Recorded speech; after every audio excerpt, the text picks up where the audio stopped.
Call to order tonight's meeting. Joanne, can I get a roll call?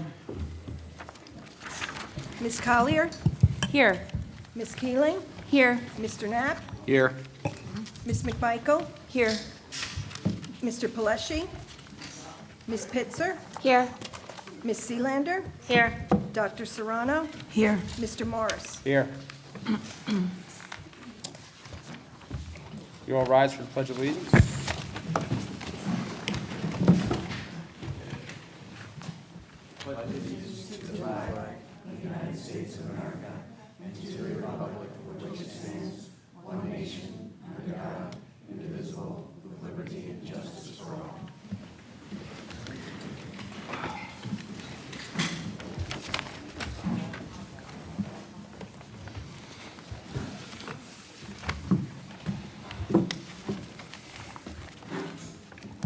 Do we have, oh, sorry, what? No? Nope. Presentations? No, sir. Okay. Student Representative Chad, you have anything for us tonight? Oh, there we go. Okay, there we go. In regards to Student Council, I do not have too much news to report, but I just wanted to personally recognize and thank the Student Education Foundation. The work that I sit as a student representative for the committee, and the work that they do does so much for the students. I know that they previously accepted a grant for Mr. Scognamiglio in his new class for it's exercise physiology, and it provides real information that I took the class personally, and it's really going to change the lives of a lot of students. And I know that he's putting in other grants, and he has a big plan for the health and well-being of all the students and teachers.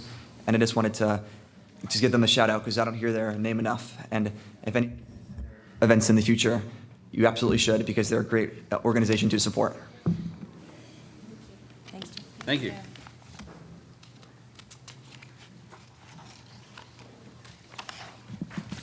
Approval of the minutes. Motion? Did you do the meeting announcement? What? No, I did not. Forgot. Let's backtrack 1 second real quick. Lee, can you read 1.2 for us, please? Yes. The New Jersey Open Public Meetings Law was enacted to ensure the right of the public to have advance notice of and to attend to the meetings of public bodies at which any business affecting their interest is discussed or acted upon.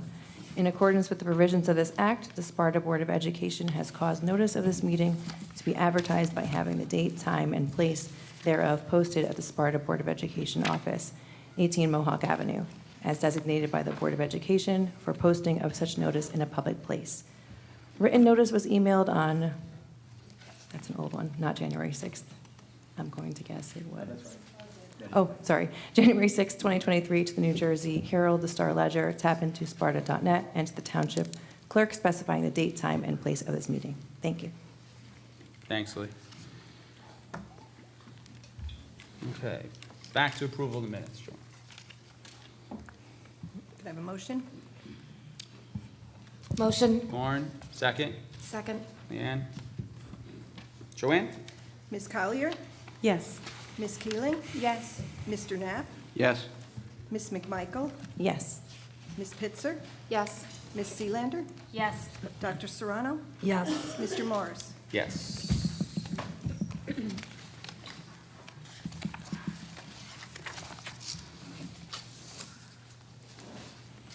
Superintendent's report? Yes, thank you, Kurt. I'll start with an update, the final update of the year on the high school robotics team. Team 5249Z, our teamists, ended up ranked in the top 3% of 13,500 high school and middle school teams that competed over the past year in a competition called Spin Up. They had a better record than nearly 400 teams at the competition, and all of this follows on the heels of being awarded the State Championship Innovation Award. So congrats and good job to them. Project Lead the Way. Sparta High School announced it has been recognized as a 22-23 Project Lead the Way Distinguished School. It is one of 262 high schools across the United States to receive this honor for providing broad access to transformative learning experiences for students through Project Lead the Way's biomedical engineering pathway. Sparta High School offers the following Project Lead the Way courses: Principles of Biomedical Engineering, Human Body Systems, Medical Interventions, and Biomedical Innovations. These courses can be taken as part of the STEM Academy pathway or as standalone courses. The Project Lead the Way courses continue to be extremely popular with our students because of the emphasis on real-world problem solving and the case study-based curriculum. Our teachers went through extensive training in order to teach this curriculum, and they're truly what makes this program come alive for our students. We would like to congratulate Mrs. Sarah Paisano, Ms. Lisa Cummings, and Mr. Ken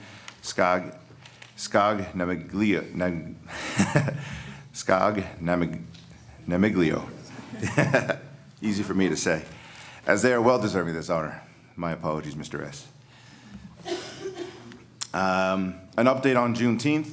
On this evening's agenda, you will find a final calendar revision for this year.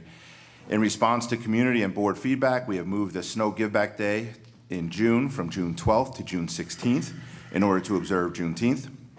Just to clarify the date, while June 19th is recognized as Juneteenth, the state of New Jersey officially observes Juneteenth on the third Thursday of June, which is why June 16th is the state observance of Juneteenth this year. So actually what happened was I did a little more research on it, was the state of New Jersey passed a law first, and they decided that they wanted to lock it into a certain day. So it's always the third Friday in June. After that, the federal government passed a law recognizing Juneteenth, and they passed a law to recognize it on June 19th. So we are going to follow the state law to observe Juneteenth, and for this year it would be June 16th. In future years, we are going to work on observing it as well, but it was a lot more complicated, especially for next, I forget it was next year or the year after. We have to do a little more work on the school calendar because taking that extra day off in June pushes us into the next month, the next week, which is very late in June, so we got to work that out. I will work on getting those revised calendars out as soon as possible, but it wasn't a quick fix. Getting June 16th this year was a quick fix. The Sparta Middle School Band, I would like to take the opportunity to once again thank and recognize the Sparta Middle School Jazz Band as they were invited to perform at the Sussex County Superintendents Roundtable Association's Governor Educator of the Year Luncheon. This luncheon celebrates all of the educators of the year throughout the county, and typically it's a high school jazz band that is invited to perform. This year's luncheon fell on a date where statewide AP music testing was taking place, and the Sparta Middle School Band stepped in to perform instead of having a high school band perform. During the luncheon and after the luncheon, I received many compliments that afternoon as the attendees could not believe that was our middle school students who performed so beautifully. So congratulations and thank you to the Sparta Middle School Jazz Band. Retirements. I'd like to formally recognize the retirees who appear on this evening's agenda and thank them for their years of service and dedication to our students and to our school district. Nancy Chamberlain, who is a Sparta Middle School music teacher who has served 17 years in our district. And Serge Wessels, Sparta High School French teacher who has served 16 years in our district. Congratulations and thank you to those two teachers.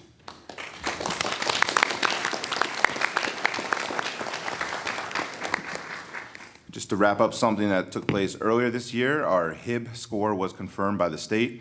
In the beginning of the school year, at the September Board of Education meeting, if you recall, Mr. Benson presented our SSDS and HIB report card scores from the 21-22 school year, and they were to be approved that evening for submission to the state. We have recently received approval and confirmation from the state for those scores. They are now official, and they are now posted on our website. The Alpine bathroom update. I am happy to announce that after months of planning and construction, the Alpine Elementary School faculty bathroom is now officially completed and in use for over 100 faculty members at Alpine School.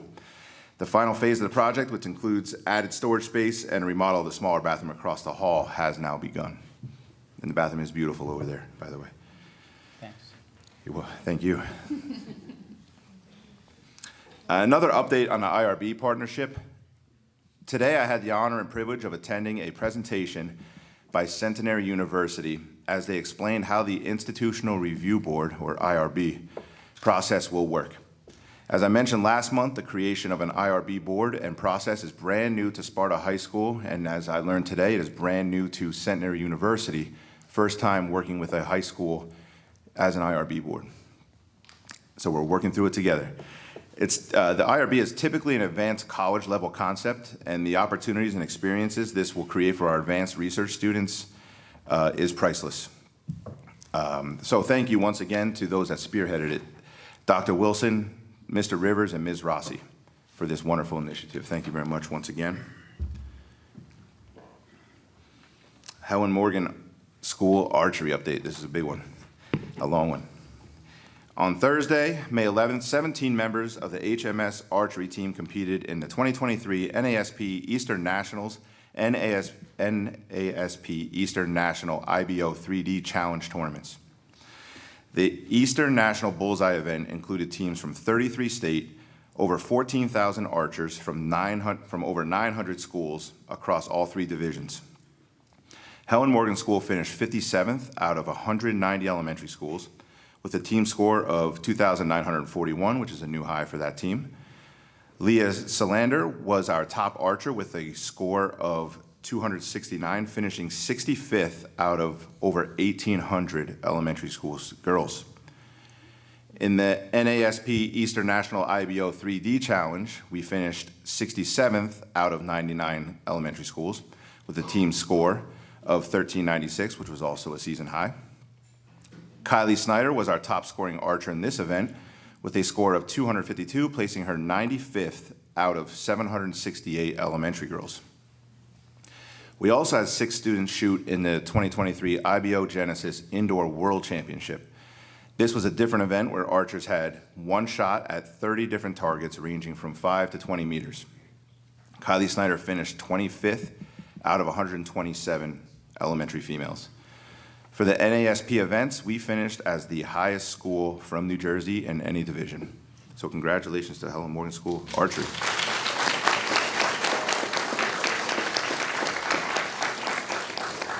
Not bad for beginners, right? Athletic update, some milestones were reached. Elizabeth Enriquez has become our first ever state champion for rowing. Grace Conrad recorded her 100th career strikeout in softball. Finnegan Mel reached 100 career blocks in volleyball. Sama Alamuli reached 100 saves in girls lacrosse. Ain Byrne reached 100 goals in girls lacrosse. Uma Kowalski reached 200 points in girls lacrosse. And Ryan Rossi reached 100 goals in boys lacrosse. And lastly, and certainly not least, update on the pursuit of a new school building. Since the last Board of Education meeting, we have heard back from our architect, who was waiting on the engineering plans for building a school on the proposed site.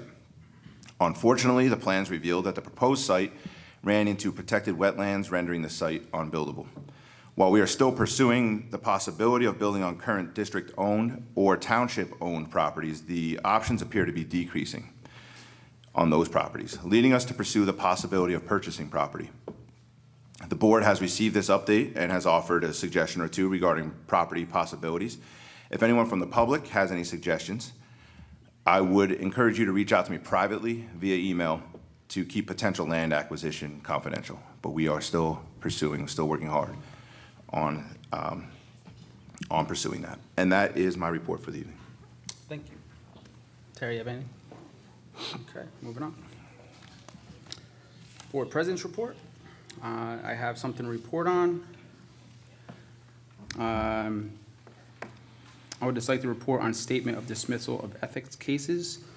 I am pleased to report to the Sparta School District community that yesterday the New Jersey School Ethics Commission dismissed the ethics charges, complaints that had been filed by Kate Matson against myself, Ms. Collier, and former board member Ms. Bragg.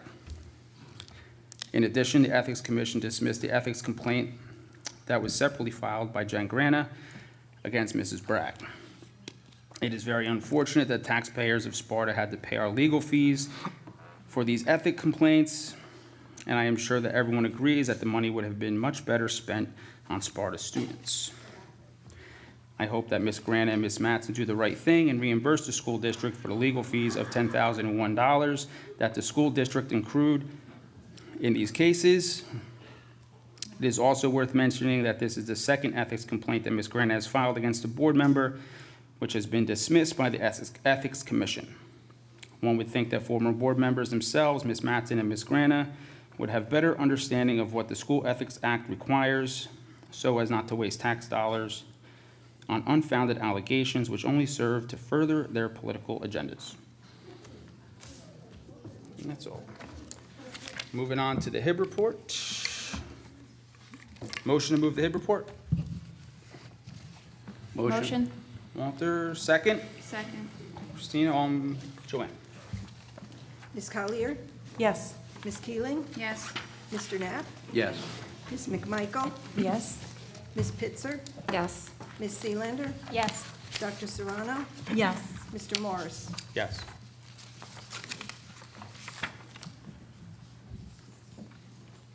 Communications, Shane? None. No? Delegate liaison reports. I could report on curriculum this month. When we met, I wanted to thank Tara Rossi, Ms. Rossi, for your continued work on RTI. It's become really evident the amount of work that goes into all that, and it was exciting to learn about us looking to implement stronger screening practices and the collaboration at Alpine to do so. It looks like we've got some work ahead of us, and it looks like we're well tasked to do so. As far as stamp testing, which helps the children receive their seal of biliteracy, the district has found that it was no longer sensible, practical, or financially responsible to implement it at the 8th grade, so it will be moved up higher where the kids probably will do better, and it will help those to actually receive their seal of biliteracy and, improve those outcomes. And that's pretty much it for that. Oh, and there was one other piece, I'm so sorry. We are looking to implement some surveys for parents and stakeholders regarding the implementation of the health and PE standards that were rolled out. We look forward to hearing, we all look forward to hearing from people and best refining those practices moving forward. Anyone else? I was unable to attend the Sparta Education Foundation meeting, but they do have the dates announced for the next tournament, which is August 26, 2023, with a rain date of the 27th. And this year it's going to be held on the turf at Station Park. So if you are interested in that, those are the dates, and we hope to see as many teams come out and participate as possible. What tournament's that? Oh, tournament. Cornhole, got it. What was that date again? August? August 26th with a rain date of August 27th. Okay, thank you. Anyone else? Lauren? I just wanted to remind everybody that tomorrow night is the Sussex County School Boards Association meeting, and our guest speaker will be our Sussex County Teacher of the Year, our very own Ms. Mays from the Sparta High School from the arts program. So if anybody can join me, I'd love to have you. Today's last day to RSVP for dinner. Nobody else? We're moving on. I'll report Oh, out on the finance okay. committee. It was pretty status quo. We just went through all of our annual vendors, and we talked about all of that, and we approved it. And the other thing we talked about a little bit was transportation. We're still in the process of getting our coaches and some of our custodians, I believe, their CDL license. So that's still in the works to hopefully improve busing and transportation for sports and other events like that. And then we also got a quote for the security film. So we did discuss that, and it came in around $235,000 to cover all the school windows on the first floor with the bulletproof film. So I think we need to further discuss plans for that. I guess while the other committees are reporting out, I can just give a brief policy report from that. We had a productive discussion. As you'll note on the agenda, there's a lot of updates from Strauss-Esme, and we aligned some parts of our policy for usage with our facility use. And as always, when we review policy, we're always looking to see our policy as a lighthouse, right? It's our guide in all times, in good and bad. And we did take a look at the resource policy as well and have recommended that with consultation with Dr. Beck and Mrs. Rossi, thank you for your input on that, where we can just always make sure that our policies are in best alignment for the needs of our staff and students, and we've recommended those for first reading. We also, a number of items on the agenda are also to support our extended summer learning program as well. Thank you. Okay, moving on to public comment number 1. Public comments are invited on matters pertaining only to action items at this time. Please state the action item number as well as your name, municipality, and group affiliation if appropriate. For the record, each participant will receive 3 minutes to speak. All statements should be directed to me as the presiding officer. The board or administration may or may not respond to the questions or comments after conclusion of public session. Hi, Sasha Nelson, Sparta. I don't know the number, but it's just the rearrangement of the schedule and the calendar. I'm really happy that we are moving it around so that we can celebrate Juneteenth, but I was just curious how it's going to affect the final schedule at the high school. And that's all. Thank you. Thank you.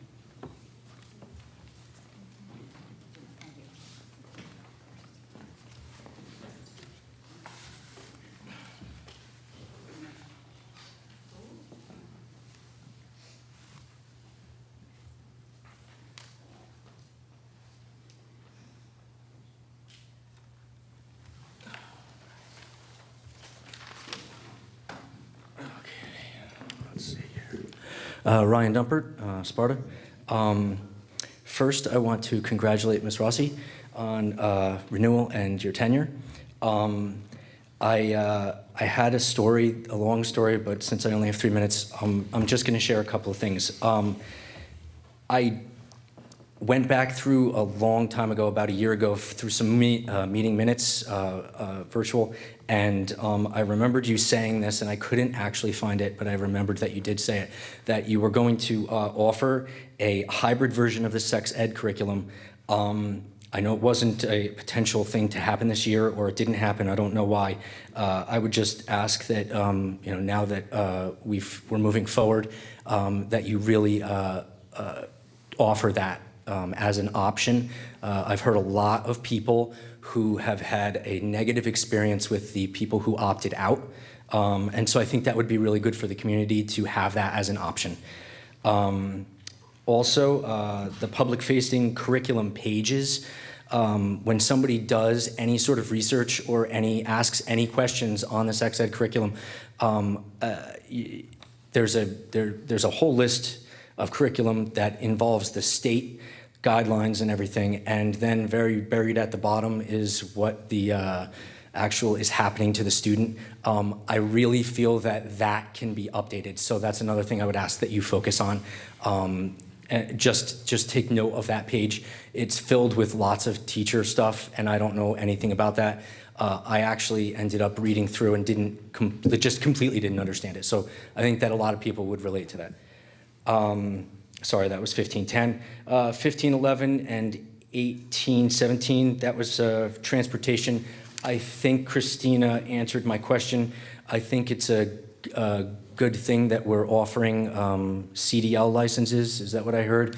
That's a great thing. I think you should be talking about it more. That's a humongous public-facing issue, and to let the public know that this is happening, that the school is actually doing it, thank you, that would be worth it. I also, 1526, I'm going to send an email. I'll ask later on who. I would like to know what the 7 individuals of the IT summer staff do all summer. That's a lot of individuals to be working. I just want to know. We're in like a budget crisis. I work in IT, so I'm curious. Last, there is a $5,000 Who Am I presentation on 16.2.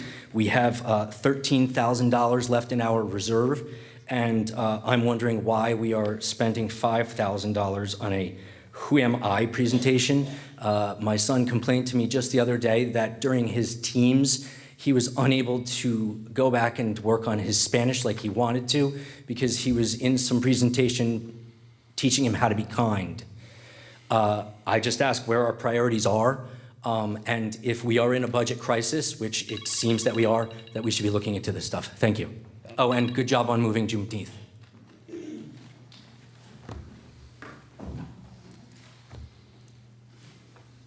Lefty folks.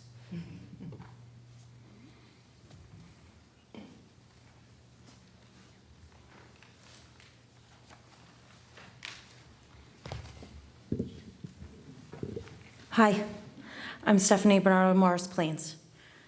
I've been working in Sparta for 27 years, 17 as a media specialist. I've been acknowledged at 2 of your meetings for Teacher of the Year. I presented at a few meetings with students on projects that we developed. I've worked with many of your children, all of this time completing the responsibilities of a media specialist, which means promoting literature, curating a collection for all, supporting curriculum, assisting with the demands of technology, and supporting our teachers. I've created school-wide initiatives which include the community. Some current and past board members have participated along with your mayors and members of your town council, all who have supported these programs and been present while they're going on.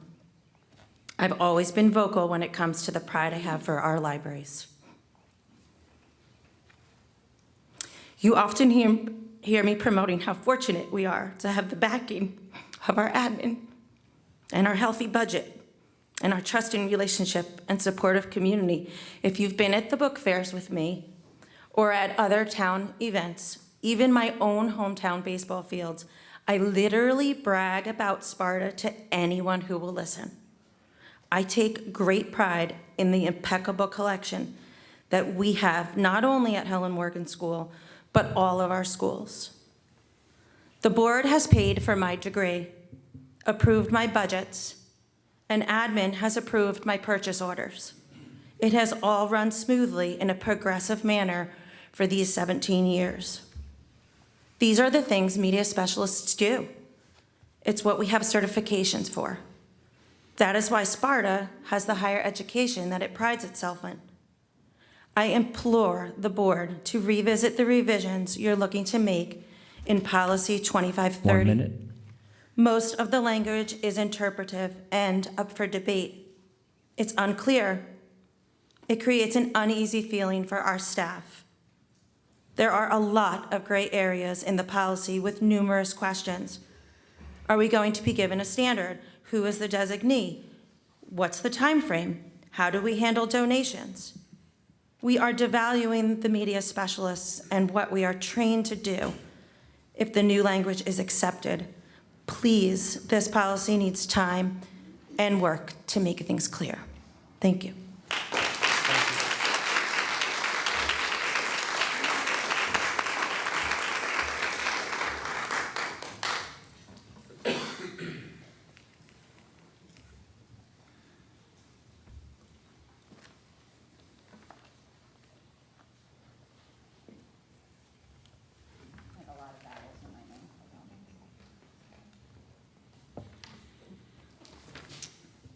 Good evening. My name is Angela DeLucia. I am the newly elected president of the Sparta Education Association. I am also the Sparta High School librarian. I've come to speak tonight about 15.30. Tonight's first reading of the revisions of Policy and Regulation 2530 and 9130 that attach criminal codes of child pornography distribution and obscenity completely degrade the value and profession of our educators and our librarians. Were any media specialists consulted to discuss this new language? Why were criminal codes directly copied from the acceptable use policy? Does the board understand that resource materials are much different from a text or email message sent with malicious intent? Why is the criminal code included in the policy? We already know that exposing minors to pornography is already illegal. Why is the responsible educator barred from being an active participant in the challenge process? They are not on trial. This is not a disciplinary action. Despite the criminal code citation, the educators here are not criminals. What are the standards that define pornography, obscenity, and inappropriate language? The law provides standards, but what are the board's? Is the depiction of the body obscene? Are art books obscene? Anatomy books going to be challenged and removed from our shelves? The language used in this policy is subjective and dangerous. These questions need to be addressed so that the second reading is clear for the benefit of our members and our students. This board needs to be specific and transparent about what materials are acceptable and what are not. School librarians are the experts charged with assessing which resources schools and students need in the library. Obscenity is a legal term defined by the 1973 Supreme Court case, Miller versus California. 3 criteria, all 3 must be met for a work to be judged obscene. In addition, we use mainstream publishers, those available to school librarians via state-contracted school library book distributors. They do not print pornography. Removing library books does nothing to address the real problem of children accessing pornography, which is primarily done online through the American Library Association. That is my citation. A concerted effort to remove materials from students based on the feelings of few creates a further divide in the community by targeting and disrespecting the trained professionals under the guise of protection of children. Education is a difficult occupation right now, and educators are being blamed for every one of society's ills. That's a good ending, so there you go.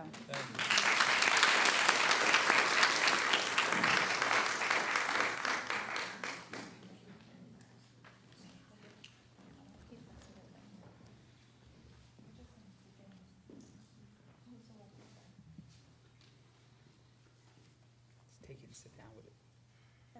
Yeah, just bring it to your seat.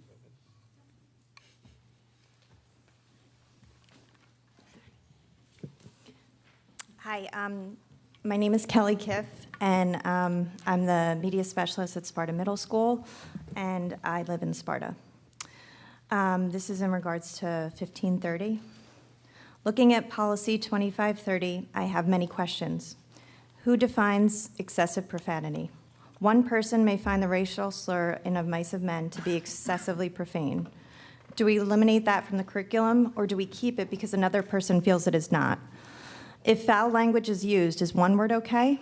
2 words okay, but 3 is too many? Another concern I have about this policy is the use of Title 18 referencing child pornography. I think the insertion of this wording is meant to have a chilling effect on the people who select the books. And I think this because I have experienced it myself. As teachers, as parents, it is extremely upsetting for someone to accuse you of pornography. As my colleague has mentioned, we purchase the books through approved vendors for school libraries. We do not purchase pornography. By adding this into our resource material policy, it is threatening and intimidating. I also question the wording here. The media specialist shall keep a documented list of resources to be added or removed from the library and shared with the superintendent or designee for notification. Designee is very vague. Is that an administrator, another librarian, a supervisor, a board member, a member of the public? This policy has also added in grade level for the suitability of materials. Recently, there has been a lot of discussion about professional reviews, such as School Library Journal. As someone who has 57 graduate level credits in school library, I can tell you that one of the first things we discuss is that grade level is a recommendation. It is not a concrete point. Does that now mean that I cannot buy the I Survive series because it's recommended for grades 2 to 5? Should I tell a struggling reader, sorry, 5th grade was the limit for you? On the opposite end of the spectrum, if an 8th grader is an advanced reader, do they lose the option to read a book that's recommended for a 9th grade and above reading level? Recently, I contacted a parent about her child's book selection in the media center. The response to my email was, "Hi, Ms. Kiff, thank you for reaching out. Yes, my child has permission to check out any books that are of interest, and I will discuss them. Have a great day." Very simple. Another parent has a right to say, no, my child does not have permission to check out the book. Both are acceptable uses of parental rights.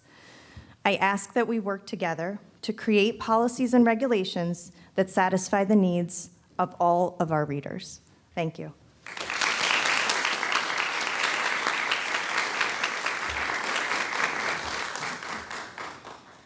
Caitlin Gagnon, Summit Road, same thing, 2530, 9130. I want to start by recognizing the misinformation being spread on social media by close collaborators of select members of the board, suggesting there are specific extreme examples of graphic novels in our school libraries. Most of these images are not found in our school libraries. Most of these claimants do not even have children in the high school. They're simply attempting to stoke fear amongst parents. The language of the newly revised book policy suggests, quote, pornographic material, end quote, and anything with excessive profanity, also quoted, are subject to removal. I ask the board, similarly, which definition of pornographic are we abiding by? Is this the federal statutory definition or anything that can be personally interpreted as pornographic? Because under this policy as written, health books, anatomy books, books depicting art imagery, books describing sex or even alluding to sex may be subject to removal. Second, who defines excessive profanity? Many literature classics contain profanity that some may find excessive. Of Mice and Men, Catcher in the Rye, Slaughterhouse-Five, 1984, to name a few, which will likely be banned next. So who decides? The truth is, you have no intentions of protecting our children from pornographic material, which is material intended to sexually arouse the reader. You instead intend to restrict access from anything you find personally offensive. This is book banning from the inside through corrupt policy that will lead to our district actually being sued. All the while, you have selected to renew an attorney embroiled in legal and ethical battles of his own, some of which, when he loses, you don't acknowledge, apparently, like last meeting, who is advising you with poor legal advice as he laughs his way to the bank at the expense of us, the taxpayers. Proof of this poor legal advice lies in your proposed revisions to the Challenged Resource Committee. You're now electing yourselves to serve on a committee in numbers while removing the sole teacher or media specialist from the equation entirely, disallowing them from serving on the committee or even attending the deliberation. Doesn't that say it all? You're stripping parents' rights in the name of parental rights with a smile on your face, and you do so as you slap every teaching professional in this district in theirs. No media specialist or teacher in Sparta would allow pornographic material in their classrooms or libraries, and I dare any of you to say that they would to their face. It is shameful to suggest otherwise. Suggesting parents support pornography is just as shameful. If I have a problem with a book, I have every right to send an email to make a request on behalf of my child. And believe it or not, I will if it's a book I find offensive. But I do not have the right to ban a book, and neither do you.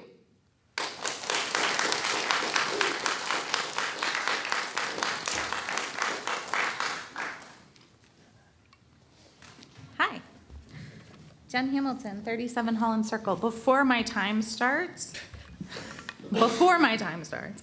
do you guys have copies of these policies that I can direct you to look at while I'm talking? Because I know that we don't always get questions answered, but I want to direct your attention to specific terms.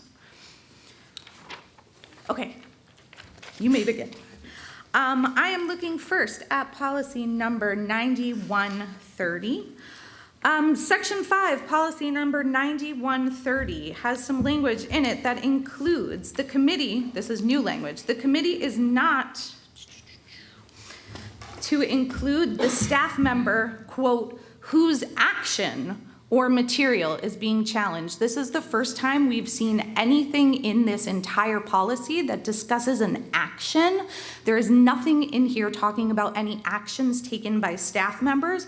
An inclusion of action is prescribing some sort of active intent that they have. As we continue in that sentence, it says, though the staff member is welcome to present to the committee, quote, their case. What case? We are talking about a challenged material. Is there some sort of case against the employee that we need to be aware of? Because if there is, that needs to be much more specifically delineated in the policy. And if there's not, then there is no case that needs to be presented within the policy. I'm going to move along because I only have 3 minutes. But maybe I'll come back if nobody else wants to talk.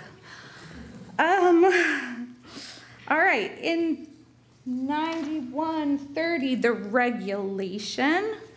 I have in here, there are 2 places where we are appointing the principal of the school in which the work is used. That seems duplicative and redundant, probably don't need it twice within the policy. There's specifically laid out members and employees that must be appointed within the regulation, whereas the policy just says the superintendent can choose 4 professional employees. That's an inconsistency between your policy and your regulation that I suggest should be clarified before you pass a policy.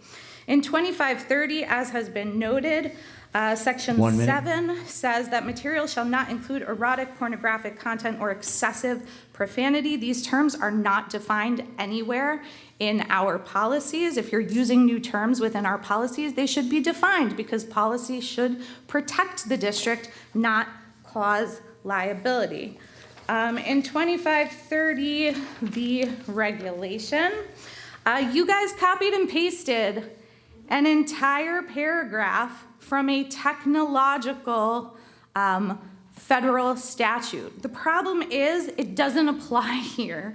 And it can be noted when I ask you what are filter materials, because what it says is shall not include erotica, pornography, and or filter material and visual depictions that are obscene. Well, the fact is filter material is filtering material. It's a technological process. This doesn't apply here. I'll come back. Yeah.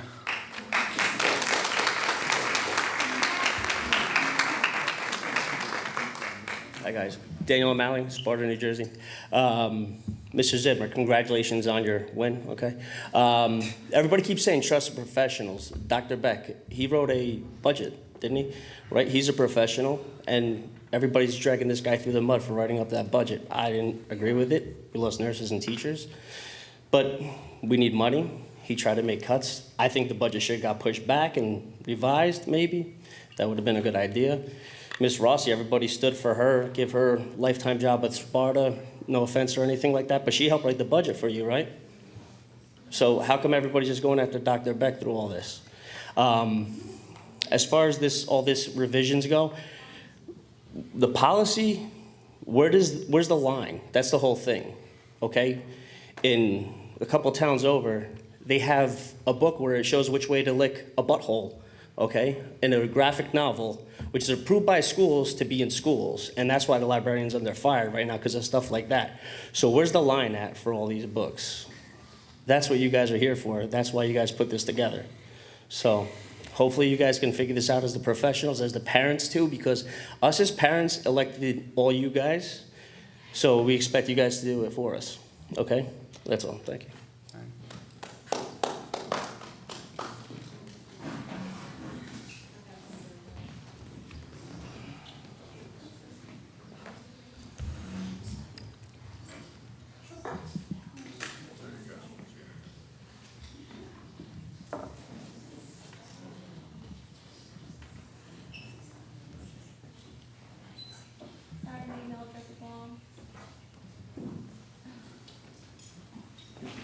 Hi, I'm Jen Carlson. Do I say my address? I'm sorry, I've never been up here before. If you'd like. Okay, well, Sparta. I have nothing eloquent prepared. I just want to ask some questions about 1530. I was curious about Section E, number 3. It's about the people that are on the committee. I noticed that we were adding another board member to the committee, and I didn't know why we were doing that. It doesn't seem like the best use of the board's time to have 2 people there. And also, I don't know that they would be necessarily as qualified as a teacher in the school or anything like that. It's just something to consider. Also, I don't really understand why the media specialist from that school wouldn't be involved, since they were the one that chose the material to begin with. So that doesn't really make a lot of sense to me. And in 2530 also, am I directing this to Lauren? Is that You really your directed policy? through the chair. Okay, Yeah. sorry. That's good. It's just a little vague about what the media specialist is supposed to provide. A documented list of resources and who it goes to, it just feels vague. So I would ask you guys to look at that again too. Same for the procedure for removal of materials. Again, I'm not an expert, but it just seemed very vague to me. So that's it. Thanks. Thanks.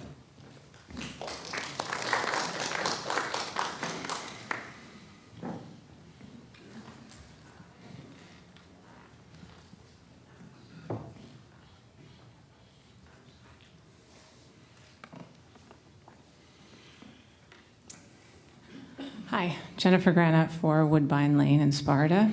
I already forgot the number on the agenda, but the committee, thank you, 1530. I was originally going to come up and appeal to you to table it because it sounds like it needs a lot more discussion, but I actually, this is just me personally from listening and reading through it, I think you should abandon it altogether. Mostly because the point that I would like to make is that there are so many things in the district right now that are in desperate need of your attention. And the media centers and the libraries and the books in the libraries are something that have been functioning like a well-oiled machine for decades. And I think it's time to really just move on from it. We have had produced graduates after graduating year of high-achieving students that have gone on to Ivy League schools, that have gone on to successful careers, and the same media specialists and the same librarians and the same books in the libraries have been there the entire time. So, as a member of the public with 3 growing children coming up through the ranks, I am begging you to pay attention to what really matters and actually just abandon changing this policy altogether. Focus on what we actually need, like the buildings, like the teachers, like the staff members, like the nurses, all of the things, like the savings, like the taxes. That is what the Board of Education is tasked with doing. That's what the superintendent is tasked with doing. The media specialists and the librarians and the ELA supervisors all have been doing a fine job for years and years and years and years and years. So, as opposed to just tabling it and discussing it more, I would suggest that you completely abandon it altogether. And as a parent that has children in the school district, that very, very much supports public education. It's not me imploring you to do what I want you to do. In an open request that I requested information about the original book that was moved from the middle school to the high school, one parent complained. There was one email. Maybe you got 750 phone calls. But there was one parent that complained. And there was numerous parents that supported keeping the book where it was.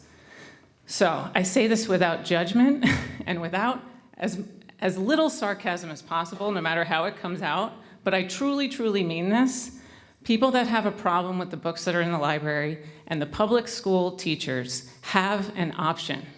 They already have a policy in place for their complaints, and they can control everything that their students want and their children, they want for their children in their homes. That is always an option. How it works with tax paying, I have no idea. But I don't want my children to be homeschooled by those parents. This is public education. This is how it works. You cannot bring your personal feelings into public education. It's not fair. That's not what we signed up for. However, people that have an issue with those books and those texts can stay home. Thank you.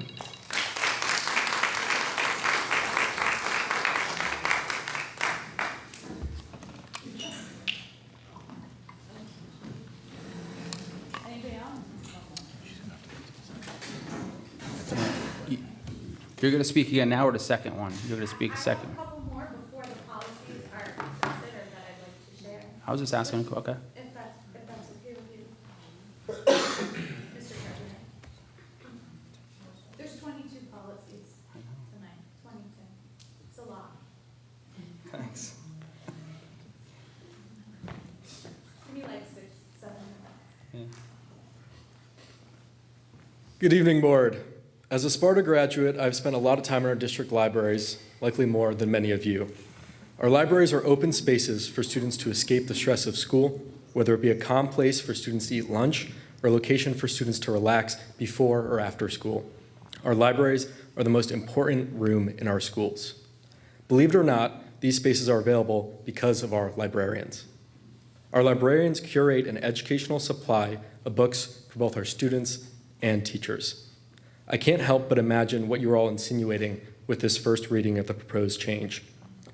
Our libraries host events for faculty, offer brunches for students, host literary events, and even offer their spaces for testing whenever needed.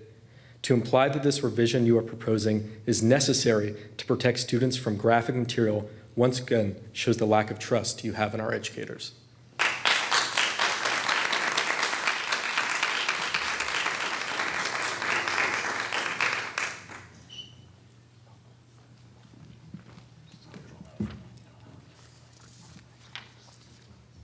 Jen Hamilton, 37 Holland Circle. I just want to point out a couple other policy considerations you should make before you deliberate on these policies and vote for them or against them. So I'm going to go back to 2530. That was that paragraph that was copied and pasted from the Federal Internet Child Protection Act, right? It is there as a protection for children who are searching on the internet. So it requires that there are blocks and or filters for the material, right? But there's no such thing as filter material. To filter out visual depictions that are obscene as defined in 18 USC 1460. Well, visual depictions that are obscene include undeveloped film and videos. They don't apply to written materials. So this, in a written material space, is kind of not the right definition. Additionally, child pornography as defined in section 2256 of Title 18 USC specifically excludes drawings, cartoons, sculptures, or paintings. So if you're talking about using this to specifically address graphic novels and things of that nature, that's not what this is doing. What it is doing is it's limiting materials such as anatomy books that would be available to our students on the library shelves and in the classroom. Did you guys read this before we got to this point? All right. Policy 9140 is the new Citizens Advisory Committee. There is a section in this policy that requires the board to select one of these two things, but shall, or, and need not. There's no selection on this policy. Is this something that was discussed in the Policy and Personnel Committee meeting? What is the board planning on doing with that policy? Which are they selecting tonight? Also, the regulation that accompanies 9140 is being abolished tonight. So we are passing a renewed version of this policy, but we are abolishing the regulation.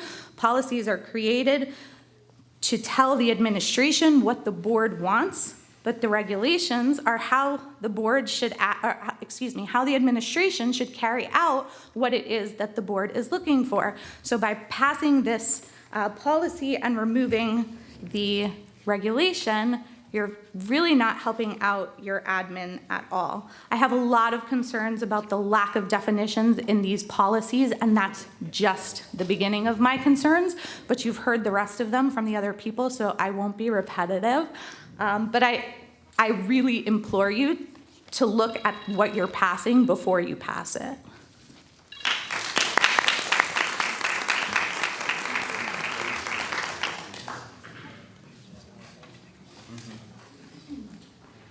Anybody else? You want me to go again? No, you're good, thanks. You look injured. Just to make a couple comments on the topics that were brought up. We understand, yes, it's a first reading and there's changes that need to be made, defining things and whatnot. But to talk about pornography and the librarians here tonight saying there's no pornography within their libraries, that's great, I believe you. And you don't plan on buying pornography to put in there, that's great. So I really don't know what the issue is having it in there, as long as it's defined the proper way. So if it's not in there now, and you're not gonna do it in the future, what's the issue? Yeah. Like I said, stuff will be defined. Okay. It's not a back and forth, Caitlin. Okay, Kurt, we have a second reading has to remain the same. You know that, right? The policy can't be changed between. We understand that. If That's- and the changes that are made call for another first reading, we'll have another first reading. Yeah, and by the way, you are allowed to make modifications between the first and the second reading. It doesn't have to be, that's the whole purpose of having multiple readings, to get community input and to ultimately make changes if the board and the committee feels that they're appropriate. If it's, to Mr. Morris's point, if there's going to be wholesale material changes, I would recommend that we bring it back for another first reading.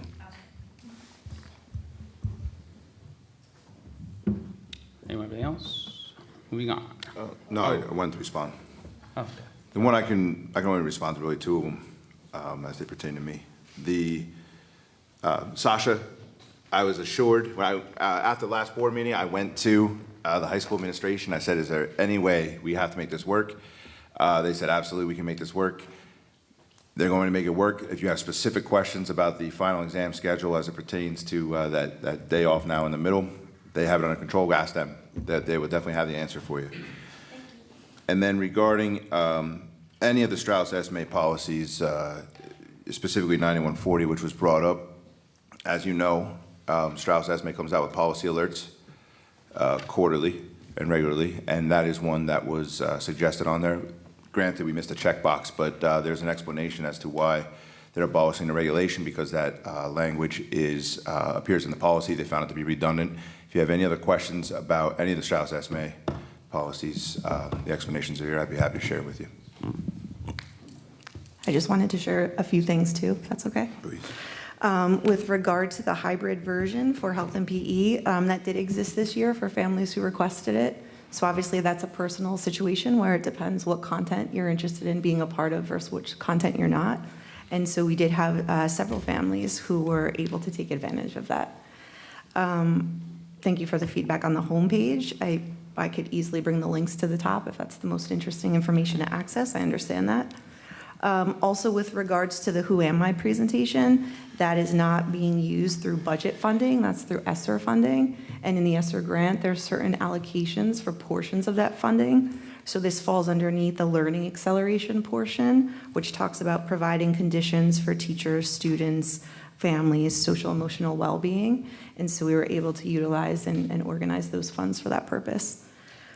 I think the only other thing that I just wanted to add is that I do participate in a lot of functions in the district. I do participate in decision-making. I take that very, very seriously, and I stand behind it. And education has never been a job to me. It's something I'm highly invested in, and I'm grateful to be a part of, and will continue to serve our district. Thank you. Okay, moving on. Personnel and policy. Motion to move 15-1 to 15-3-3. Before we do that, I think it's worth entertaining a discussion here about possibly tabling 9130 and 2350. I don't think, I'm sorry, 2530. There's just so many questions. I mean, I thought I knew what I was doing coming into this, but I even have questions about things that we discussed that are now being brought up, and I think it's important that we're all on the same page. I'm not against making changes to policies or making changes to these. Well, let's get to two motions, and then we'll go to discussion. Okay. Right, okay. Motion to move 15-1 to 15-3-3. Motion. Second. Second. Second, sorry. Now discussion. I mean, I was pretty much done what I just Okay. was about to say, Go in but order. Just going in order. I think it's worth having a discussion about possibly tabling it and getting it right the first time that we have the first reading for it. I don't know if anybody feels similarly. Again, I'm not against making changes, but I think that we need to make sure that our changes are appropriate and accurate and not redundant and not wrong. No, I agree. I agree in the policy and the changes. It's just, it seems like right now there's obviously a lot of things that have to be changed, definition-wise, wording-wise, which it's going to bring us back to a first reading anyway. So why don't we just bring it back to a first reading the proper way with the proper definitions attached? So table it? Table it. That's my suggestion. I agree with Wendy. Well, I think if what Mr. Zittimer said is we can, as long as we're not making material changes, right, it could go. I think there's going to be too many changes to not have it go back to a first reading. If the changes are not significant, it would come back for a second reading. If the changes are material and we're really doing a wholesale revision of these policies, then I would recommend we put it back for another first read. So those are your options. It's not being adopted tonight, obviously. I guess, yeah, what would be the concerns in terms, it sounded to me like it was definitions from what the audience was saying. What were your concerns, Wendy? I mean, there's just a ton of questions based on definitions, things that don't even apply to books that are on there. I mean, I want to make sure that. But those aren't material pieces, in my opinion. Those are things, What? I'm confused. What do you? if that doesn't sound like it's material changes to the policy itself, if we're talking. Is a huge paragraph.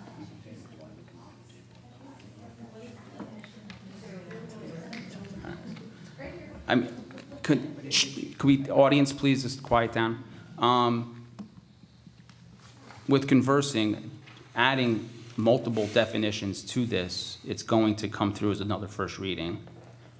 So either way you look at it, in my opinion, and it's going to come back as a first reading. And like I said, I agree with the policy, but to do it the right way and bring it back as a first, it's going to come back as a first reading anyway. So we're not getting anywhere by doing anything tonight with it, via voting on it. I mean, you guys don't have to agree with me, that's just my opinion. yeah, so if you making a motion? Yeah, I'm gonna make a motion to table 9130 and 2530. Are those the right numbers? Yes, 2530 and 2530 and 9130.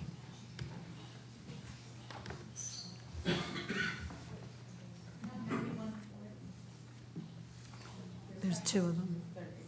9140, I don't know if that would have to go back as a first reading. That was one checkbox. I don't think that would be material change that would need to send it back for 9140, correct? There was a checkbox issue. Again, it's the first reading. Yeah, And that was the only written change by was a Strauss checkbox, Esme. that's not a significant not, change. no. It sounds like the concerns related to the 2530 policy. And it looked like some of the words were filter material. Now, if we're tabling the policy, does that table the regulation also, or is it just the policy part of it? It would be both. Okay. Or you could, if you wanted to separate it, you could do one. It doesn't make sense to do one without the I other. just wasn't sure because they're listed here separately. Yeah. So what is your motion? My motion is to table 9130 and 2530 to then- review and have the first reading at the next meeting. Did you mean 9140? No, 9130. Okay. We need a second, Kurt. Hold on, let me just double check. Can we get a second? Second. No discussion on a motion to table, so we go right to the roll call. Joanne? Ms. Collier? I do think it warrants further discussion. I am in support of continuing to align our policies and regulations in ways that do protect our district. Sorry, this is kind of adding to the discussion, but just the fact that what we are seeing in other districts does not reflect upon, I want to make it clear, it does not reflect upon the expertise of our media specialists. This is about making sure that our policies are protective of the district as a whole, which includes our students. But I would think we need to go back. I do feel that I need to go back and look at it more and discuss that with the committee. So I would like to vote yes for the motion to table. Ms. Keeling? Just to further the discussion. There's tech, just sorry. Yes or no? Okay, sorry. Yes, we can table it. Mr. Knapp? No. Ms. McMichael? No. Ms. Pitzer? Yes, we can table it. Ms. Seelander? Yes. Dr. Serrano? Yes. Mr. Morris? Yes. Go back to the original motion. Okay, again, motion to move 15.1 to 15.33 minus those that were tabled. I get a motion. Motion. Thank you. Second? Something I'd like to Second. discuss. Discussion? On another item. I'd like to speak on 15.09 and 15.10, which is contract salary increase. This is nothing personal, but I just feel after what we went through with our budget and the nearly $1.5 million of teachers, nurses, and staff that we had to lay off, that it is in poor taste at this time in the dire straits that our budget is in for anyone to be requesting an increase in their salary. Just a question on that. What do we do about all the other contractual employees that we improved last month that are yearly employees, like these two? What other Are you yearly talking about the employees? teachers? The We teachers. have other central office employees from the two sitting here down as secretaries that are yearly contractual employees that get paid like they do. Just be careful, we shouldn't name anybody in particular. So we just approved a bunch of people to get their increases, and now these two are up for it. So what's the difference between these two and the people from last month? Were they approved before or after the budget was approved? It was last month. Right? So, and they're the same as them. If they're not union employees, they're I just just regular think after, contractual I employees. just know that after the budget was approved last month, we had 3 board members who approved the budget, ask us to find some room for extra money to keep a teacher that is well-loved in the community, to keep nurses within the buildings. So that's my opinion, and I'm just sharing it. Trust me, I understand what you're saying, but we just approved a handful of contractual employees, yearly employees, like 2 at the table that we're about to vote on. So the So budget what's the wasn't- difference between, they're both employees of this district. They both get paid the same way. So why Right, is everyone else? it's a yearly contract, right? Yes. Did each yearly contract that Yeah, was so up? why So are- we can vote on an individual contract, whether So it was last month why or are this they month. afforded the opportunity to get their raises we- last month? Did we vote on those contracts individually last month? Yes. Yeah. The budget was No. approved first, it was the first, yeah, they were each listed, each employee was listed separately on the agenda. All the renewals. Each one was separate, but the budget was the first vote that we took of the night, and then we voted on that's the everything order, I don't else know. in the agenda. Okay, that's just my opinion. I'm sharing Okay. it. Thank you. Any other discussion at this time? Okay, Joanne? Ms. Collier? Yes. Ms. Keeling? Yes to everything, no to 15.9 and 15.10. Mr. Knapp? Yes to everything but 15.9 and 15.10. Ms. McMichael? Yes. Ms. Pitzer? Yes to everything except for 15.9 and 15.10. Ms. Seelander? Yes. Dr. Serrano? Yes. Mr. Morris? Yes. Motion carries. Okay, motion to move curriculum and instruction 16.1 to 16.9. Need a motion? Motion. Lauren, second? Second. Thank you, Vanessa. Discussion. Joanne? Ms. Collier? Yes. Ms. Keeling? Yes. Mr. Knapp? Yes. Ms. McMichael? Yes. Ms. Pitzer? Yes. Ms. Seelander? Yes, sorry.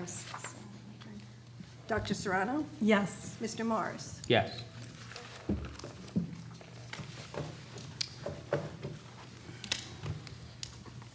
Motion for finance and ops, 17.1, 17.20. Can I get a motion? Motion. Thank you, Christina. Second. Second. Vanessa. Discussion. Joanne? Ms. Collier, Yes. Ms. Keeling, Yes. Mr. Knapp, Yes. Ms. McMichael, Yes. Ms. Pitzer, Yes. Ms. Seelander, Yes. Dr. Serrano, Yes. Mr. Morris. Yes. Create a motion for operations 18.1 to 18.17. Motion. Thank you. Second? Second. Christina, thank you. Discussion? Joanne? Ms. Collier, Yes. Ms. Keeling, Yes. Mr. Knapp, Yes. Ms. McMichael, Yes. Mr. Plesser, Ms. Pitzer, Yes. Ms. Seelander, Yes. Dr. Serrano, Yes. and Mr. Morris. Yes. Create a motion on 19.1 renewals to 19.47. Motion. Lauren, thank you. Second? Second. Thank you, Lee. Discussion? Just a quick question, Dr. Beck, on 19.31 and 19.32, they're just as needed, correct? Those items, they're not because we're needing them at this current time regarding asbestos and air quality? I would say so, but I'll defer to Okay. That's Ms. correct. Black on that one. Thank you, I just wanted to make sure the whereas is referring to that. Thank you. That's correct. Okay, any other discussion? Joanne? Ms. Collier, Yes. Ms. Keeling, Yes. Mr. Knapp, Yes. Ms. McMichael, Yes. Ms. Pitzer, Yes. Ms. Seelander, Yes. Dr. Serrano, Yes. Mr. Morris. Yes. Moving on to old business. Once, twice.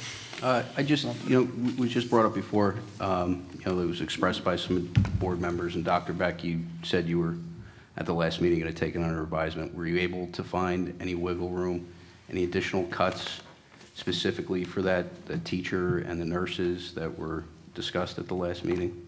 Not at this time, no, but we are still exploring it. Thank you. I also have a question. You reported out tonight that the land that we were looking at is not usable. And again, this is the third time I'm asking about waivers for Mohawk because we need a short-term plan for the overcrowding in Alpine. We need it. We cannot afford to not have a plan for these kids.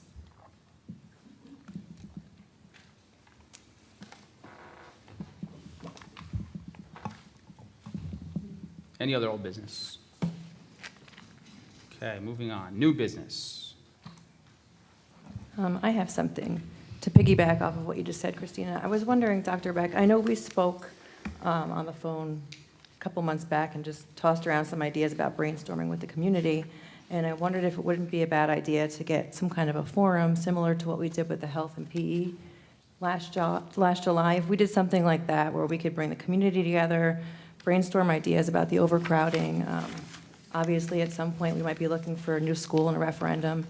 Maybe if we could make a Q&A type thing, could recur once, a couple times if there's interest, just so that there could be some back and forth between the community.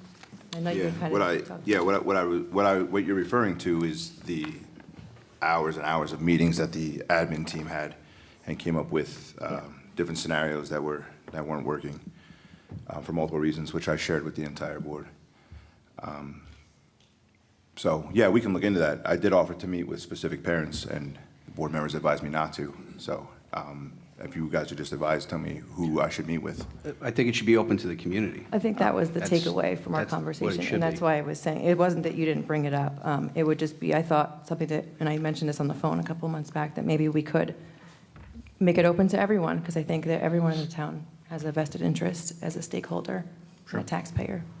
More so as a forum instead of individuals Well, that are just, yeah, selected. then cherry picking a Right. couple board members or a couple community No, just meeting members. with concerned parents is what I wanted to do, specific concerned parents.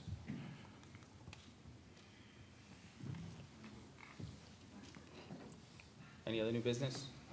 Yes. So I would like to bring up, under new business, the auditor. We discussed it in the Finance Committee meeting. I think given the large increase that they're having this coming year, and quite honestly, given some of the financial difficulties we're experiencing from the budget, which we identified last September. I think we do need to put out for RFP for our auditor. So I would like to make a motion to put out for RFP for an auditor for this school district. You mentioned, okay, motion. Is there a second on the floor for that? Second. Thanks, Lee. Discussion, increase you've mentioned, was there a number of the increase that it went up from where it was at? It was, I don't know if I can Yeah, you check. can. Okay, so it was an increase of $20,000 over the prior year, which Just in one I think is significant enough to, Okay. and you know, actually, in the committee meeting, Dr. Beck brought up, and I think it's so true. You know, sometimes it's good to have, we've been with this auditor for quite some time. You know, it would be good to have a new set of eyes possibly to come in and take a look. So hopefully we can find somebody through the RFP process that would be possibly more affordable and be able to get a new, fresh set of eyes in here. All right, we have a motion on the table to go out for RFP for the new auditor, seconded by Lee. If there's no further discussion, Joanne? Ms. Collier? Yes. Ms. Keeling? Yes. Mr. Knapp? Yes. Ms. McMichael? Yes. Ms. Pitzer? Yes. Ms. Seelander? Yes. Dr. Serrano? Yes. Mr. Morris? Yes. Anyone else for new business? One other item No. of new business I wanted to see if the board had interest in is just in relationship to the budget, if there would be interest in perhaps creating an ad hoc committee specific to budgetary oversight. We do have a finance and operations committee, but as those of you that are on it know, it's a full agenda. There's a lot of other items. Not necessarily something that would be monthly, but something where we could just continue to be in checks and balances in that process, and perhaps the board could be a little more involved with the budget process as it begins in the fall. And I suggest this just simply because, as we know, we don't have banked cap to pull from, we don't have the same levels of reserves, and we are, I know, all committed in this district to finding places where we can squirrel away, but certainly don't want to face some difficult situations in the budget process next year. So that's my suggestion, if the board would be open to the creation of this ad hoc committee to maybe spend an extra half hour after those meetings or another time for oversight. I think that'd be beneficial. We spend it anyway on our own time, and to do it in a more coordinated way to ensure that we're really being fiscally responsible. I think no harm can come from that. I agree. I think that would be very beneficial and wise for us to oversee more budgetary. I agree. I think it's a great idea. Okay, it's something we can discuss further. And I was thinking too, like a rotating, you know, it wouldn't necessarily be the same committee members, but something where all of us could be part of. I think that's a great idea to bring that part up, so that we're all involved. Okay, moving on to public comment number 2. The board uses second public comment period to invite comments on all matters pertaining to the school district. Please state your name, municipality, and group affiliation if appropriate for the record. Each participant will receive 3 minutes to speak. All statements should be directed to me as presiding officer. The board or administration may not respond to any questions or comments after the conclusion of public participation. Hi, Jenny Derricks, Tap into Sparta. Just following up on questions that I asked at the budget hearing that I was told I would get responses to, that I still have not gotten responses to. I did find the enrollment numbers. Ms. Black, thank you. They were on the first page of the user-friendly budget. I still do not have a number. Was thrown out, 1.5 million worth of staff cuts. Is that an accurate number? And as the savings realized by cuts to staffing lines, how many staff members were cut to realize that level of savings? And there was discussion of a reorganization of the administration level, of the admin level. Could you please specify what that looks like? Thank you.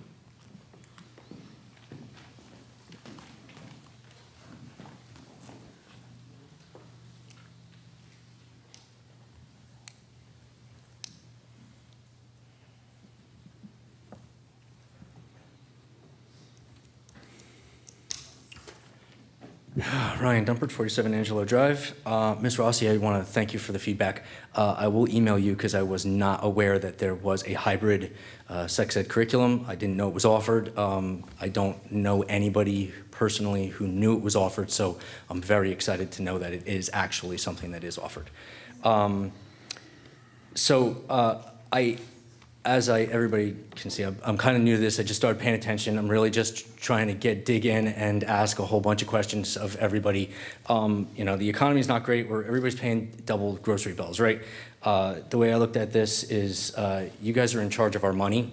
I recently went to a town hall meeting where I watched their budget go through and saw that the school budget is the majority of where our taxes are going. I see all of you as people who are going to be managing my money. I really am afraid for what's happening.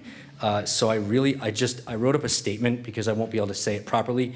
I want to make the statement because I feel it absolutely needs to be said out loud and publicly. This year, you increased taxes, laid off teachers and nurses, and used all of our banked cap, which is just like savings. I had to find that out for myself. I didn't even know what it was. You left us with $13K in the building maintenance budget reserve. This, in my opinion, is not fiscally responsible, and I am challenging you all to do a better job with our money. I don't want to hear that we are spending $5,000. Obviously, you've corrected that, Ms. Rossi. The $5,000, I don't know where things come from. But I really want to make sure that we have our priorities aligned. Where does this leave us for next year? If we just used, I don't have an advanced understanding of the budget at all. 1 minute. But what I do understand is that we just spent all of our savings to reduce our taxes, or the 5% down to 2%. I don't understand how we are going to avoid cutting more teachers next year if this is where we've left ourselves. And I believe this is completely unacceptable. And if you are not going to be responsible with our money, then maybe we need to change who gets to approve how it is spent. Thank you. Thank you.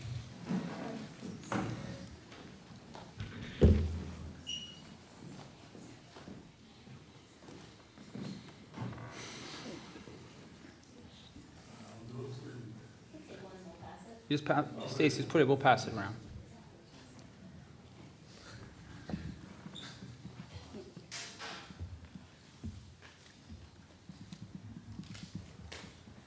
I'm short, sorry.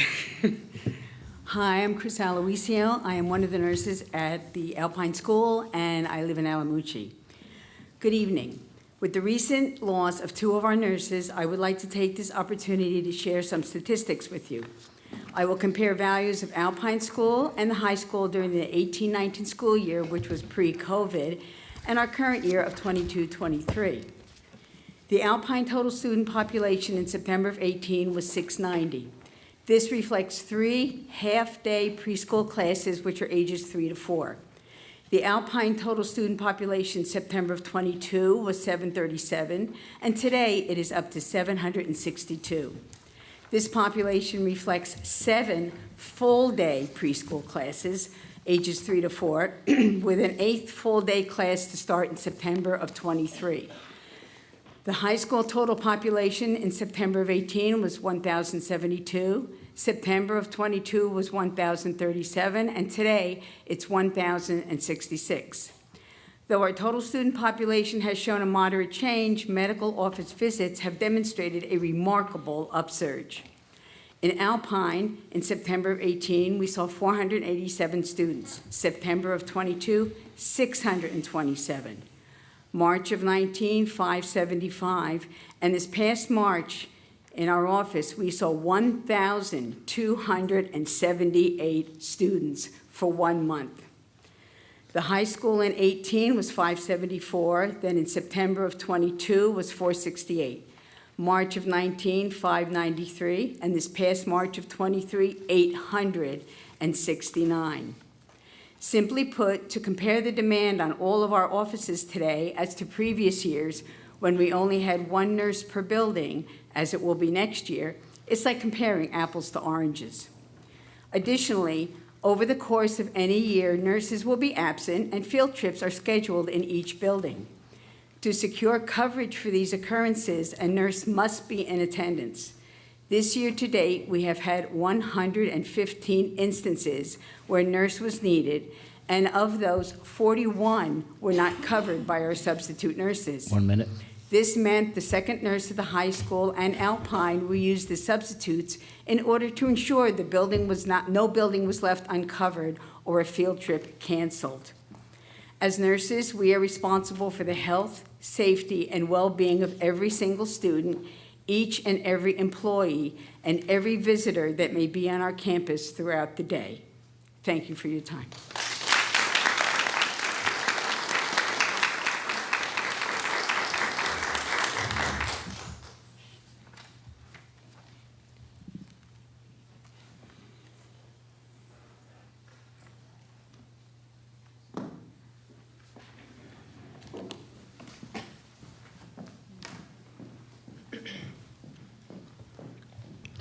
Chad's leaving, but I mentioned him. Caitlin Gagnon, Summit Road. So I want to thank Wendy and Vanessa for once again being the voices of reason on this board. Also Chad. He hasn't spoken tonight, but he is a default voice of reason. Dr. Beck, hearing that you're being stifled in your attempts to collaborate with parents, while members of the board certainly have no problem doing so, is pretty unfortunate. We don't need to hold a parent forum or a Q&A. The question is the answer. There is overcrowding at Alpine. You were elected to fix it. You're 5 months behind schedule. Get to work.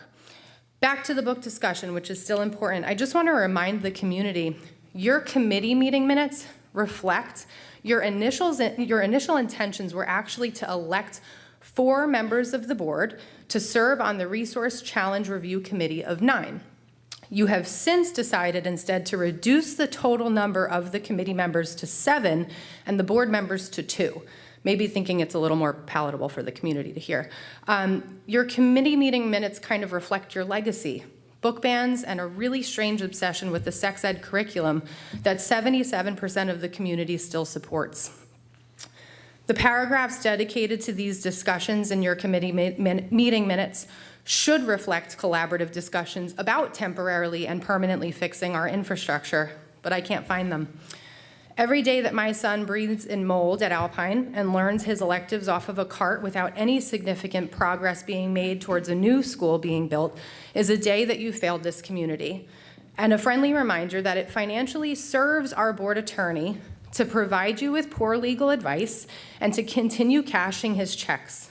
You are overpaying Mark Zittimer, and if you truly cared about finances, you wouldn't have renewed his contract. You would have looked into this.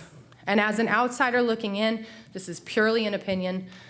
And as a former member of the Return to School Committee, which several of you even sat on with me, 1 minute. your scrutiny of Beck's contract request is very selective, and I think it's a retaliation over his refusal to defy executive orders during COVID. Thank you.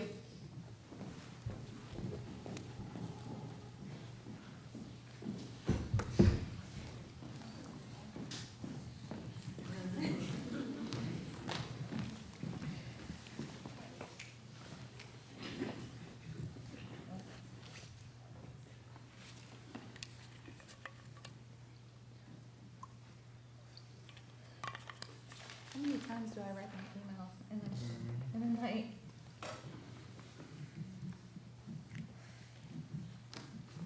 Jen Hamilton, 37 Holland Circle. I wanted to begin by thanking those board members who reported out tonight on your committee meetings. I've been asking for this for a really long time now. Mr. Zittimer can agree with that. Those of you who have been sitting here for a long time, I've been begging for this, and so I really appreciate it. As much information as you can provide to us, the public, the better off we all are. So thank you for that. Wendy and Vanessa, thank you for speaking up on tabling those policies. There's a lot of work to do. I do find it interesting that all of you passed a policy tonight where you don't actually know what the policy says because it doesn't have the check box, right? We don't know what it says, but okay, I'll take that one.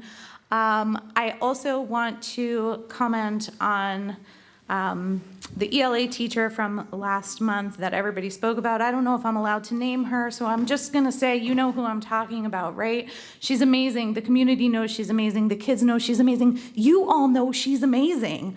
And unfortunately, we can't find a small amount in our budget to keep her.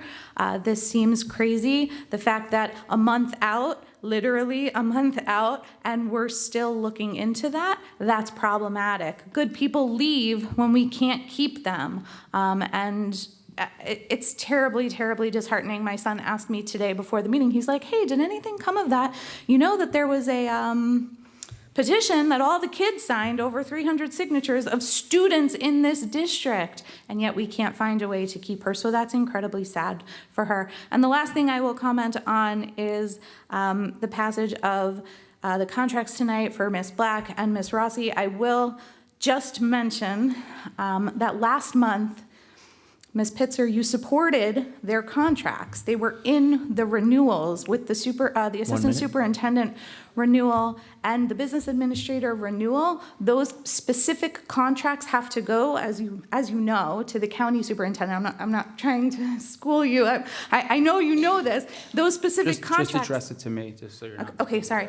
Those specific contracts, to everyone, have to go to the county superintendent, and they did, but their actual renewals with their terms, their salaries for next year were in the renewals last month. We knew exactly what those were going to look like, and tonight was a formality of just approving those contracts. So perhaps that was just an oversight, and I really do appreciate members of the board trying to find money to keep these incredible employees in the district that we really, really should be keeping.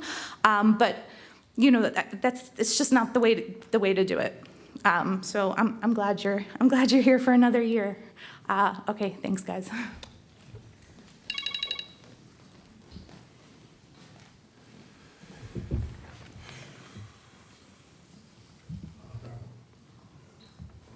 The other one.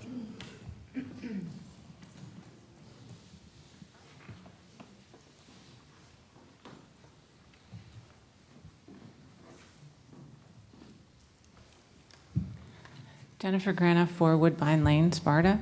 I had a question in light of Ms. Aloisio's information, and my question was, I wondered if you had access to all of that information while making the budgetary decision, Dr. Beck, and if that informed your decision to cut the 2 nurses, because it seems like there was some pretty heavy-duty statistics in there. And as board members, I wondered if, because according to you, last month, there was hours and hours and hours spent in and out of Joanne's office and asking her questions, and everybody was very great, giving clarification. Did any of that information or data get presented to you? Or did you ask where the decision to cut the 2 nurses came from? What I gathered from last month was Dr. Beck saying that he met with all the administrators, and they agreed that it was totally fine, something that I still just happen to not really believe or understand.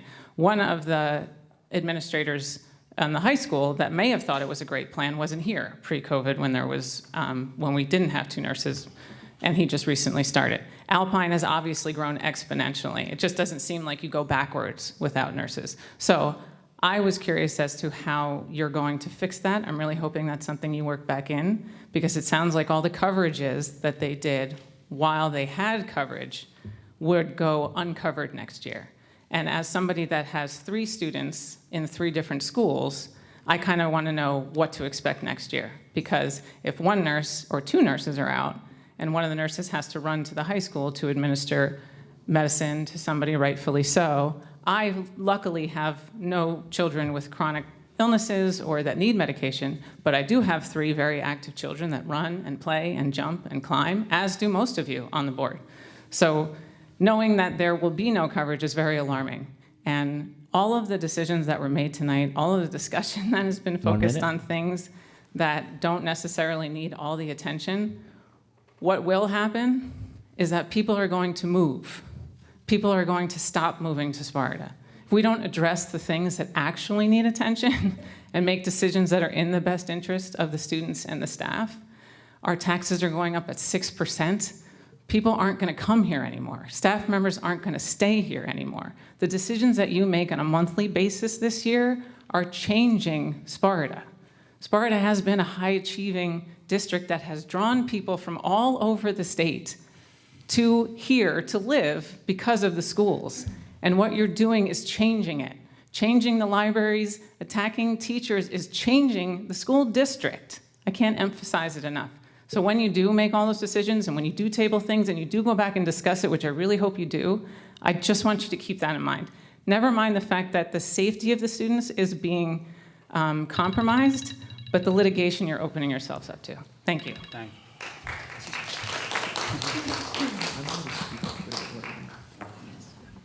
Hey, guys, I'll be quick. I just want to come up here and say that the way that you guys get talked to in such a condescending way, all of you guys, is a disgrace. And I just want to make it clear that the reason why you guys are up here is because we've rejected everything that they were asking for and all the things that they come up here and talk about. So keep up the good work. Thank you. Anybody else? I have a different topic. What's that? I have a different topic. See if there's anybody else who hasn't spoken. Yeah, if there's no one else, you can, Jen. Do you have to sign anything? Yeah. No, you're already in there. Jennifer Granite, 4 Woodbine Lane. So I wasn't going to bring this up, okay? But since you brought it up, yes, I did file ethics charges that were unfounded. And no, I don't plan on paying the district back for that, just so you're aware. And as a citizen that has a right, I find it kind of offensive that you, or any of you would suggest that. I don't know who the statement was coming from. Was it just representative of the board? But just as a reminder, the public has every right to do that because this is America. And my recommendation is if you would not want to spend so much money on defending ethics charges is to keep board members from walking such a close to the line of violating ethics charges. That would be, to me, the best way to avoid filing them. However, what wasn't mentioned by me was mentioned by other people. There were 2 violations by our district through complaints that I filed with the GRC for unlawfully redacted OPA requests. So when things are going wrong and when people are doing things wrong, they will be held accountable. And should that happen again, I feel very comfortable doing that all over again. You win some, you lose some. Yes, that's true. But the best way, in my opinion, to get ahead of that is to behave ethically. So that's what I recommend you do going forward. Thank you.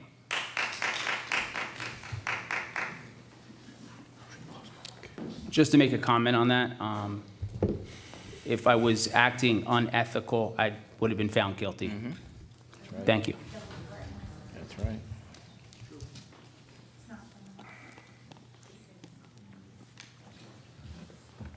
Good evening, Neil Clark and Sparta. I wanted to address something just as a parent and as someone who, as a son of a teacher. I hear, and I don't mean to overstep my bounds, you will make the decisions that you'll make as a Board of Ed. But I did think it'd be important to relate a recent experience that I had. As everyone knows, we recently passed a flag policy in town council, and one of the, what I thought was valid arguments against it, even though I supported it, was the risk of litigation. And it was, one of our jobs is risk mitigation. And I'm glad that you're tabling it. I think one of the things that might be helpful is to actually, make sure that it's, you're not opening yourself up to challenges. As we all know, these challenges have increased by 50% over last year. And so not only do you have people challenging book bans, now there's a growing opposition to people moving for book bans. So it opens the door to litigation, and as we've just discussed, we're living in a climate of budget cuts, of other things, and whether this makes prudent sense in the long term. I was confident with the policy that we passed based on my legal research that we would be very safe from challenge. I would hope that you do the same, because we are in a climate where this litigation is growing Parties on both sides are ripe to go to court over it, and it seems to some extent to be a solution in looking for a problem, because I think it's been discussed. It doesn't seem like we've had an issue with pornography or anything else in our classroom. But what there is, at the latter part of that provision, the issue is whether that part of it could be used as a vehicle 1 minute. to challenge certain curriculum and expand it. And so you're going to be mired in these challenges over and over again. And as Ms. Granite pointed out, there are obviously some, real concerns. And I just go back to, I think, why all of us are up here and do what we do, which is, in 20 years, when you're with your grandkids and you're driving by and you want to share with them what you did when you were on public service or Board of Ed, I don't think it's going to be, well, I kept a book from the library, right? It's going to be, see that school over there? I helped build it. See that trail over there? I helped fund it. And those are the things that you'll remember. That's the things that your children remember that you did. And so I do emphasize, and I have to go through those same deliberations in my position. Why am I focusing on this when there's much more pressing things to be involved? And so those same, I'm not meaning it as a criticism, I'm just pointing it out. So thank you. Thank you.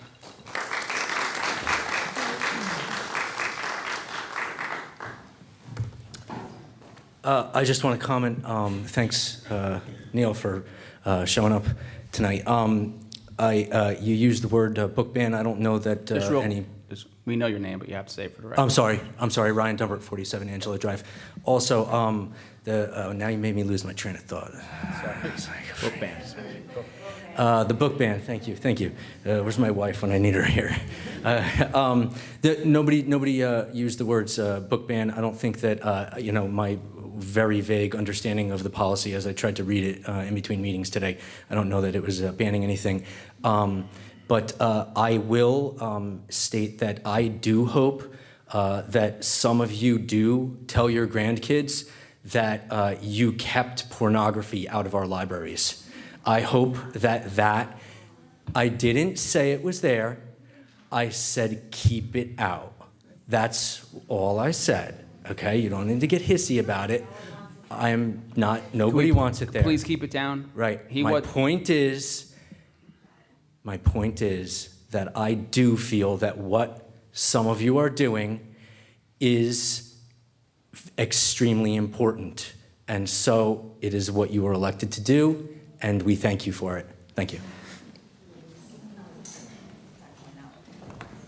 Since everyone's going twice, Caitlin Gagnon, Summit Road. Hissy is kind of rude, but either way, they are book bans when you're effectively keeping access of public education or access to public education through books, through school libraries. That is a ban, number one. Number two, to suggest that there's no pornography there, but there might be someday, suggests that our media specialists would fail to do their job to keep pornography out of our libraries. So that's also terribly offensive and untrue. I trust our professionals. I believe that our media specialists are professionals, and they're more tasked to make these decisions, frankly, than members of the Board of Education. I will say, too, that it's the second half of that policy that concerns me more. Again, who determines excessive profanity? What I think is excessive profanity might differ from what you think is excessive profanity. So this is, again, where specific definitions need to be addressed. Or you can just do the right thing and get rid of this thing altogether, because it's clearly a page out of a very specific Book Looks Moms for Liberty playbook. Thank you.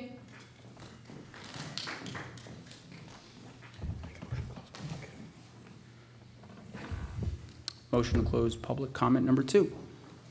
Motion. All in favor? Aye. Okay. Go to the order. I'll start. Do you have any answers to the question? Your email? Oh yeah, we had answers to those questions. So when you emailed those questions, you said you were gonna use them in an article, right? And then you ran the article that evening. So we just figured that you had the information you needed. We have the answers to those questions. We'll get them to you, Jenny.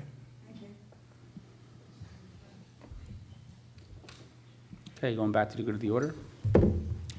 I had the privilege of attending the Top 10 dinner last week. First, I want to congratulate all the students that were in attendance and the teachers and administrators that were there presenting for them.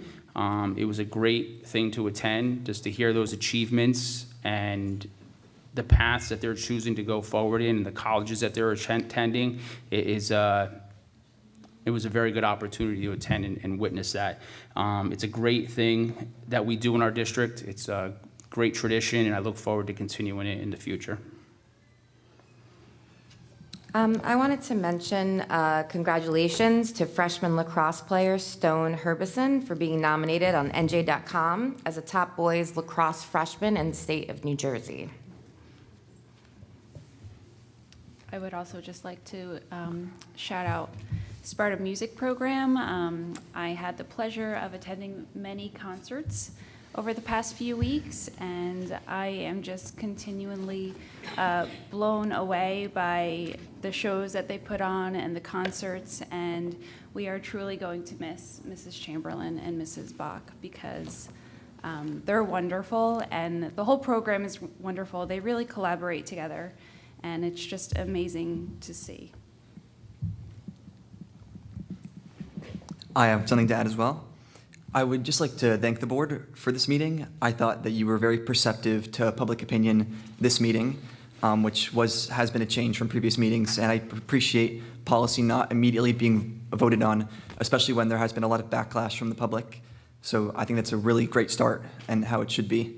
I appreciate, someone said it previously, but I have sat through a lot of events with parliamentary procedure and committee reports, and typically what I've experienced is every committee has to report, or well, if you have the knowledge, but I think that it was a great trend to have so many committees sharing and hearing people say, well, since they're sharing, I'm going to share. It's a really great trend that we should continue in next meetings.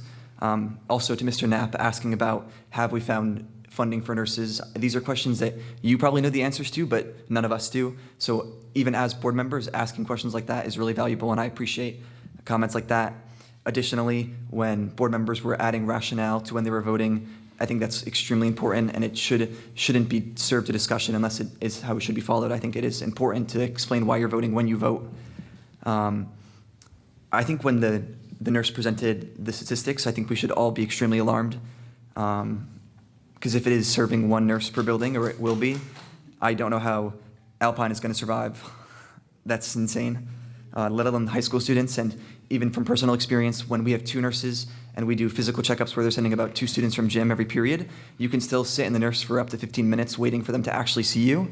So if that was cut down to 1, I think we're going to have a grand scheme of problems.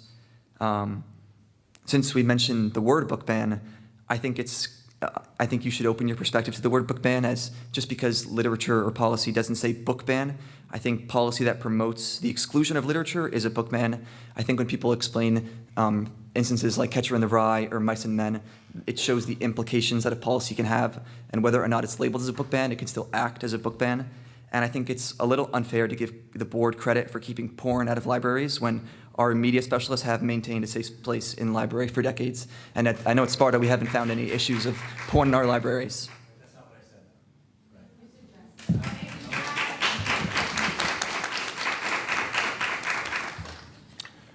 I would just like to piggyback on the board community relations, as Chad was alluding to. I know a lot of people come to these board meetings expecting there to be a question and answer session, and without allowing proper time for preparation, a lot from the administration or from the board, and you expect answers immediately. What I would say is most of the most productive conversations that could take place would be if you reached out directly to administration or me outside of the board meeting, so that we could talk, collaborate. I can get you the answers and not be put on the spot in front of people and expect to come up with answers. The answers could be from anything that's going on in the district. Somebody could come up with a random thing, and I might not have the answer. And I don't want to be looked at as I'm avoiding the answer. It's because maybe I didn't have that information that night because I didn't know what to expect. So going on social media and asking questions of other people when we would have the answers, going into Tap Into and publishing articles about certain things when we would have the answers and the full information. I would just encourage you folks to reach out to administration, the proper administrators on the building level. First of all, your teachers, then the building level administrators, then central office. And if you reach out to board members, I would hope that they're passing along those inquiries to me, as they should be. But in the true spirit of collaboration, please reach out outside of board meetings and let's have a conversation. Anybody else? Yes, I just wanted to bring up, I was lucky enough to get an invite to the Seton Hall Superintendent Study Council in May 11th. Lee was actually able to get an invite as well, but it was definitely a great meeting. Rich Baza, who is the executive director for the NJASA, was there. Tim Purnell from the NJSBA was there as well. He's the executive director for the NJSBA. Definitely some great exchanges there. The growth in ethics complaints were something that was touched on there. I think we went from 50 in, I think it was 21, they said, to in 22 it was 120. Interestingly enough, probably about 70% of those were based on social media, and I think it was probably 2/3 of those cases, keep me honest here, I think, ended up being unfounded, which prompted Tim to talk about discussions that the NJSBA is having with the SEC on actually coming up with some type of, not necessarily penalties, but some type of way to kind of keep these frivolous ethics charges from coming to fruition. But another interesting thing, Kurt, they are looking at having board president training becoming mandatory, so you might have to start doing a little bit more work, just a heads up there. But they did reference a lot of great material they had on the NGSBA website there. Thank you. Sounds good. Thanks. There's nobody else. Lauren? Think. Okay, we are now going to convene into closed session. During closed session, we'll be talking attorney-client privilege, and we'll be, correct me if I'm wrong, no action taken, correct? Nothing? And personnel. And personnel. Need a second. Second? Second. All in favor? Aye. You could say no, you did say no action, right? Yeah.